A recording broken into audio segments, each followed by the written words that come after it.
Welcome to Yashodha cooking channel. ಇವತ್ತು ಬೆಂಡೆಕಾಯಿ fry ಮಾಡಕ್ ನೋಡೋಣ. First gas ಹಚ್ಕೊಳ್ಳೋಣ.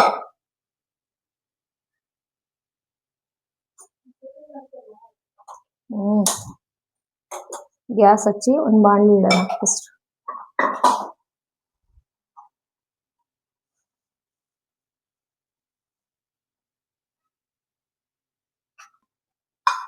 ಬಾಣಲಿಗೆ ಸ್ವಲ್ಪ ಎಣ್ಣೆ ಹಾಕೋಣ.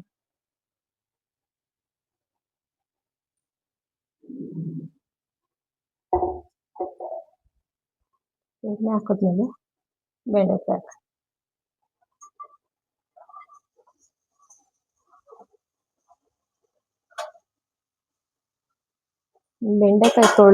ತೊಳೆದು ಒಣಗಿಸಿ ಹಚ್ಚಿ ಒಂಚೂರು ನೀರಿನ ಅಂಶ ಒಂಚೂರು ಇರಬಾರ್ದು, ಇಲ್ಲಾಂದ್ರೆ ಅದು ಲೋಳೆ ಬಿಟ್ಕೊಂಡ್ಬಿಡುತ್ತೆ.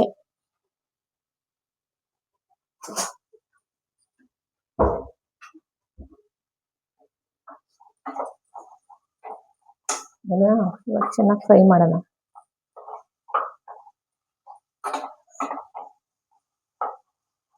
ಒಂದು ಕಾಟನ್ ಬಟ್ಟೆ ತಗೊಂಡು ತೊಳೆದ್ಬಿಟ್ಟು ಅದ್ರ ಮೇಲೆ ಹಾಕ್ಬಿಟ್ಟು ನೀಟಾಗಿ ನೀರೆಲ್ಲ ನೀಟಾಗಿ ಒರೆಸ್ಕೊಳ್ಳಿ.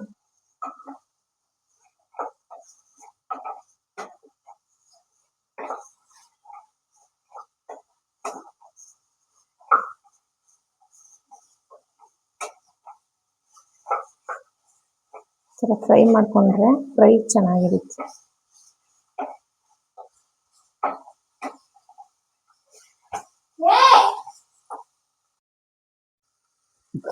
ಇದಕ್ಕೆ ಒಂದು ಸ್ವಲ್ಪ ಉಪ್ಪು,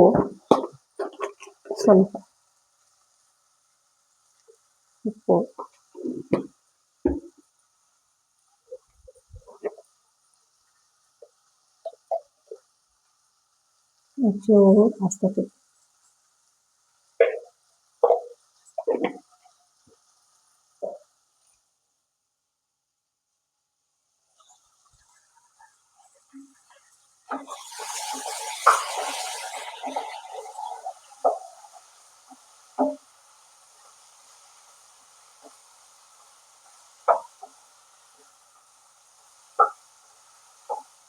ಚೆನ್ನಾಗಿ ಫ್ರೈ ಮಾಡ್ಕೊಳ್ಳೋಣ.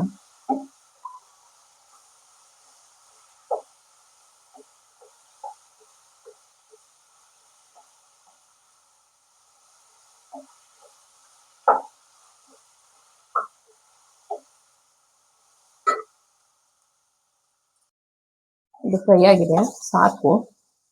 ಇದನ್ನು ಒಂದು ತಟ್ಟೆಗೆ ಎತ್ಕೊಳ್ಳೋಣ.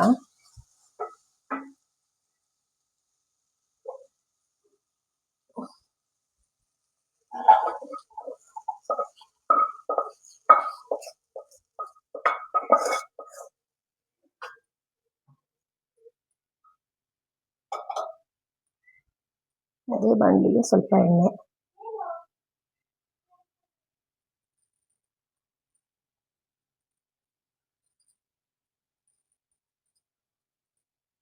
ಹಾಕಿದ್ಮೇಲೆ ಬಾಣಲಿಗೆ ಸ್ವಲ್ಪ ಸಾಸಿವೆ,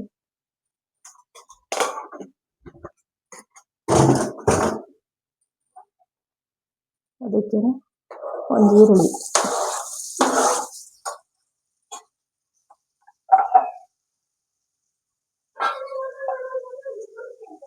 ಮೀಡಿಯಂ ಸೈಜು 2 ಈರುಳ್ಳಿ ಹಾಕೊಳ್ಳಿ.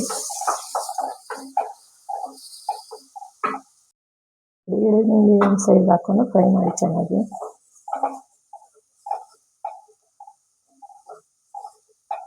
ಫ್ರೈ ಇದ್ದಂಗೆ ಒಂದು ಅರ್ಧ ಸ್ಪೂನ್ ಶುಂಠಿ ಬೆಳ್ಳುಳ್ಳಿ ಪೇಸ್ಟ್ ಹಾಕಿ. ನಾನು ಒಂದು ಬೆಳ್ಳುಳ್ಳಿ ಒಂದು ಅರ್ಧ ಇಂಚು ಶುಂಠಿನ ಕುಟ್ಟಿ ಪುಡಿ ಮಾಡಿ ಹಾಕಿದ್ದೀನಿ. ನಿಮಗೆ ಶುಂಠಿ ಬೆಳ್ಳುಳ್ಳಿ ಪೇಸ್ಟ್ ಇಲ್ಲ ಅಂದರೆ ನೀವು ಮೀಡಿಯಂ ಸೈಜ್ ಒಂದು ಬೆಳ್ಳುಳ್ಳಿ ತಗೊಳ್ಳಿ, ಒಂದು ಅರ್ಧ ಇಂಚು ಶುಂಠಿ ತಗೊಂಡು ಅದನ್ನು ಕುಟ್ಬಿಟ್ಟು ಚೆನ್ನಾಗಿ ಜಜ್ಜಿಬಿಟ್ಟು ಹಾಕಿ, ಸರಿನಾ?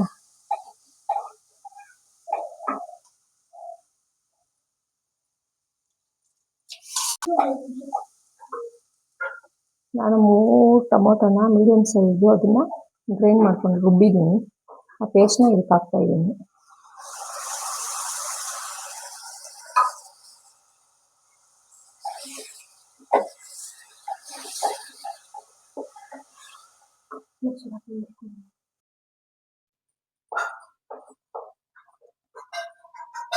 ಟೊಮೊಟೊ ಪೇಸ್ಟ್ ಹಾಕೋದ್ರಿಂದ, ರುಬ್ಬಿ ಹಾಕೋದ್ರಿಂದ ಅದು ಗ್ರೇವಿ ಥಿಕ್ನೆಸ್ ಆಗಿ ಬರುತ್ತೆ. ಅದಕ್ಕೆ ನಿಮ್ಗೆ ಜನ ಜಾಸ್ತಿ ಇದ್ರೆ ಅದಕ್ಕೆ ಕ್ವಾಂಟಿಟಿ ಜಾಸ್ತಿ ಮಾಡ್ಕೊಳ್ಳಿ.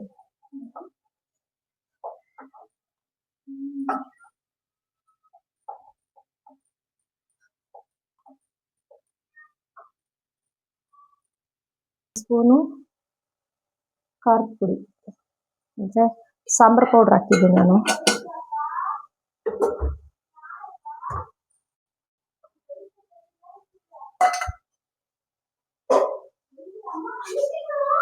ಅಚ್ಚ ಖಾರದ ಪುಡಿ 1 ಸ್ಪೂನು.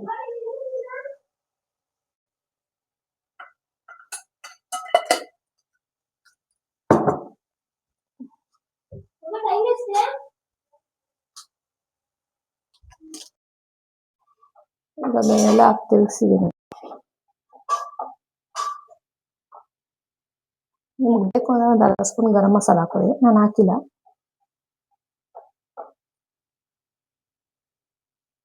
ಈಗ ಇದು ಚೆನ್ನಾಗಿ ಫ್ರೈ ಆಗಲಿ.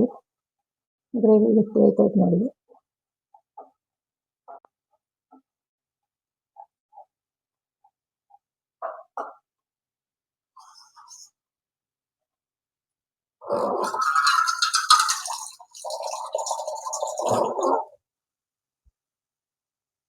ಇದಕ್ಕೆ ನಾನು ಇವಾಗ ಸ್ವಲ್ಪ ನೀರು ಹಾಕ್ತೀನಿ. ಗ್ರೇವಿ ಎಷ್ಟು ಯಾವ ಥರ ಬೇಕು ನೋಡ್ಕೊಳ್ಳಿ. ಗಟ್ಟಿ ಬೇಕು ಅಂದರೆ ಗಟ್ಟಿ ಮಾಡ್ಕೊಳ್ಳಿ, ಇಲ್ಲಾಂದರೆ ಸ್ವಲ್ಪ ನೀರು ಹಾಕೊಂಡು ಈ ಥರ ಮಾಡ್ಕೊಳ್ಳಿ.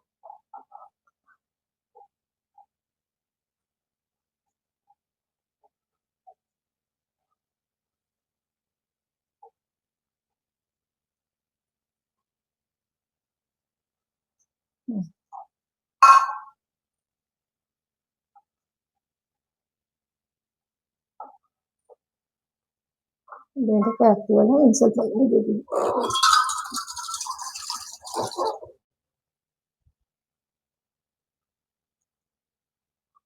ಇಷ್ಟು ಮಾಡ್ಕೊತೀನಿ. ನಿಮ್ಗೆ ಎಷ್ಟು ಬೇಕು ಅಷ್ಟು ಹಾಕ್ಕೊಳ್ಳಿ.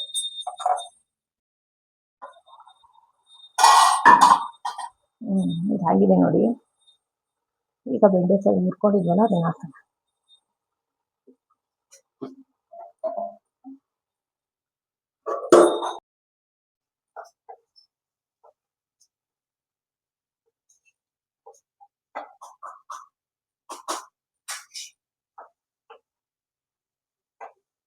ನೋಡಿದ್ರಾ ಬೆಂಡೆಕಾಯಿ ಫ್ರೈ ಎಷ್ಟು ಚೆನ್ನಾಗಿದೆ.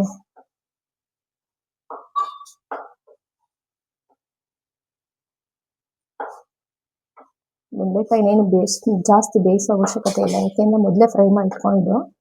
ಸ್ವಲ್ಪ ಒಂದು 5 ನಿಮಿಷ ಬೇಯಿಸಿ, ಮುಚ್ಚಿ ಒಂದು 5 ನಿಮಿಷ ಬೇಯಿಸ್ಕೊಳ್ಳಿ. 5 ನಿಮಿಷ ಬೆಂದ್ಮೇಲೆ ತೋರಿಸ್ತೀನಿ. ಬೆಂಡೆಕಾಯಿ ಫ್ರೈ ಎಷ್ಟು ಚೆನ್ನಾಗಿದೆ, ತುಂಬ ಚೆನ್ನಾಗಿರುತ್ತೆ. ಚಪಾತಿ, ಅನ್ನ, ಪರೋಟ ಇದಕ್ಕೆಲ್ಲ